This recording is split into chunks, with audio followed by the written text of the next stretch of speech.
ഞാൻ എൻ്റെ വിക്ടോറിയ കോളേജിൽ പഠിക്കുന്ന സമയത്ത് എൻ്റെ ഒരു അമ്മയുടെയോ മുത്തശ്ശിയുടെയൊക്കെ പ്രായമുള്ള ഒരു അമ്മയ്ക്കൊപ്പമായിരുന്നു താമസം.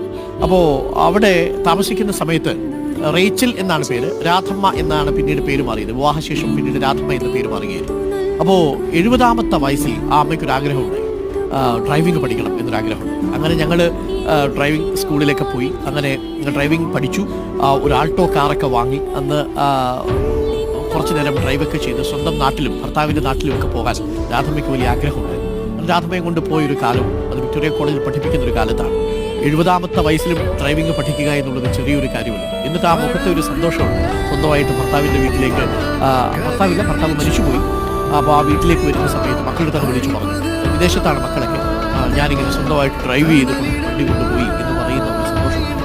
അത് ഏതു പ്രായത്തിലും ഏത് അമ്മമാർക്കും മുത്തശ്ശന്മാർക്കും ഒക്കെ അത്തരം മോഹങ്ങളുണ്ടെങ്കിൽ അതൊന്നും ഈ ഭൂമിയിൽ